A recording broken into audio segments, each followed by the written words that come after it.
array list de T.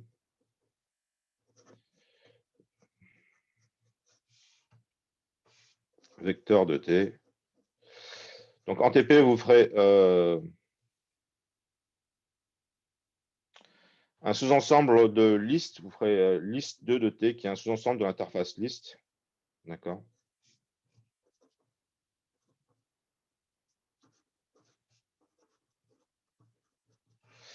Et puis vous ferez aussi itérateur, les itérateurs.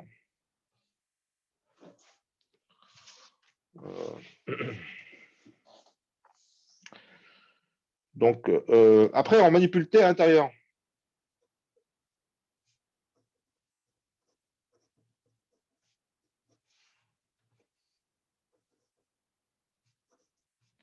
Dans la classe. La classe, ça c'est le premier truc à savoir. Et le deuxième truc à savoir, c'est que on peut mettre des conditions sur T.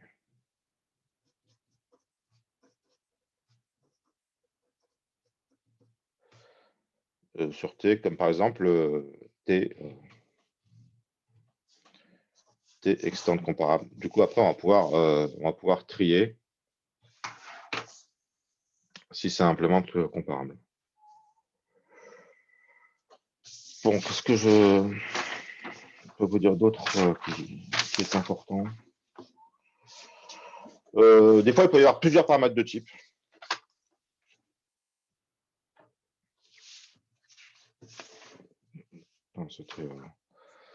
C'était un peu découvert, je ne suis pas très fier de moi.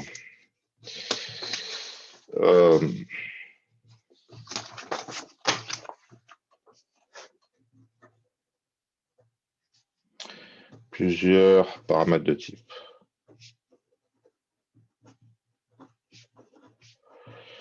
Par exemple, hmap.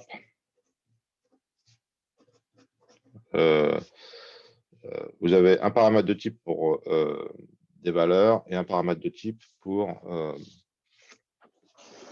non, le premier c'est K pour keys et le deuxième c'est V pour valeur. D'accord. Vous avez les hmap permettent de faire un mapping de clés vers des valeurs. On considérer c'est quoi les clés et c'est quoi les valeurs. Et je pense que les clés, elles doivent vérifier qu'elles étendent. On peut calculer quelque chose dessus. Il faudra voir, mais ça vérifie quelque chose. Elle doit vérifier quelque chose pour être des clés. On doit vérifier qu'elles implémentent.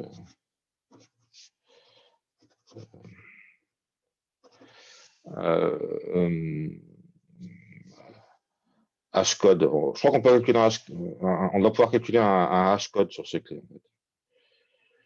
D'accord. Donc, pour que ce soit des clés, il faut qu'on puisse calculer un code de hashage. D'accord. Donc, ça doit y avoir un truc ici, extend quelque chose.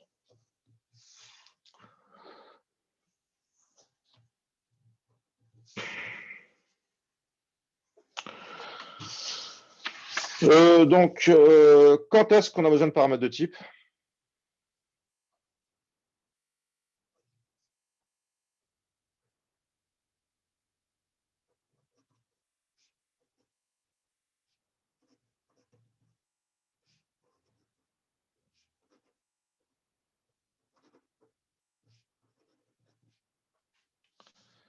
Des paramètres de type.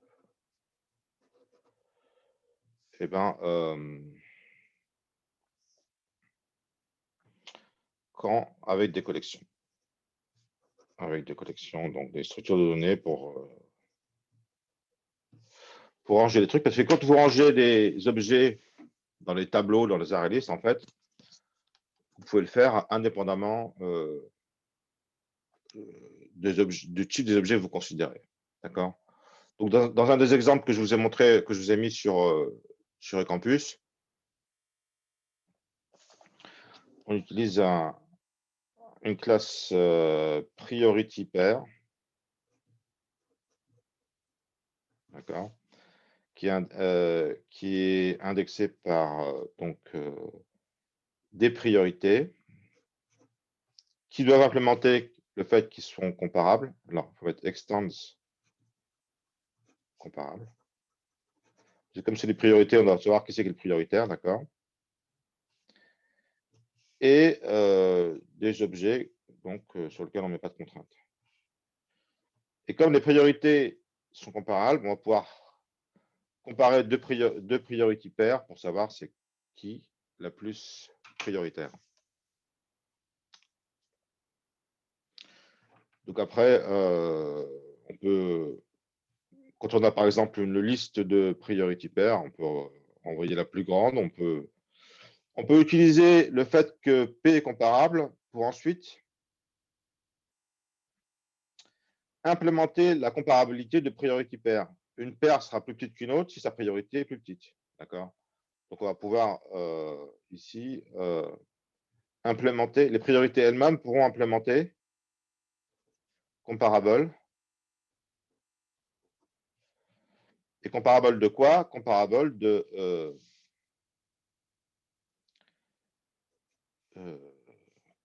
du même type de priority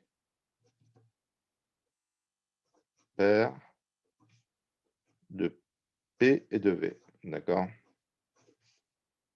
Je vérifie, mais je pense que c'est comme ça. Alors, du coup, on a un truc qui est intéressant, c'est que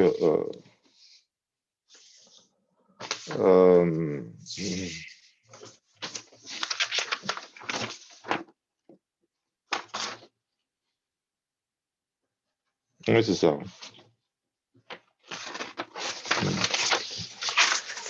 Bon, je trouve plus mon. Ouais, c'est ça. Je vérifie que je dis pas de bêtises.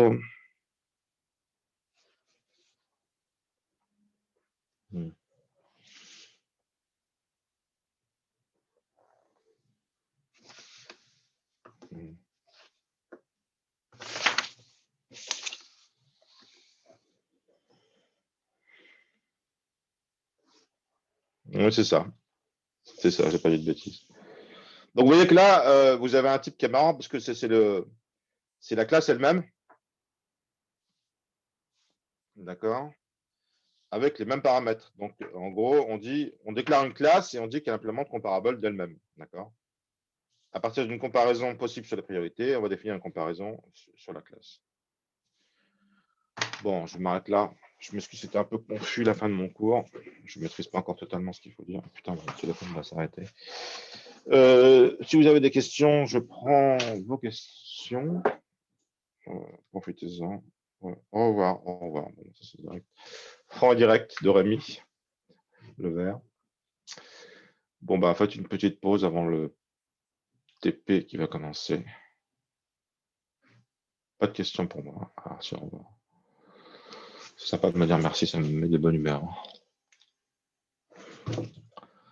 Bah, j'arrête le.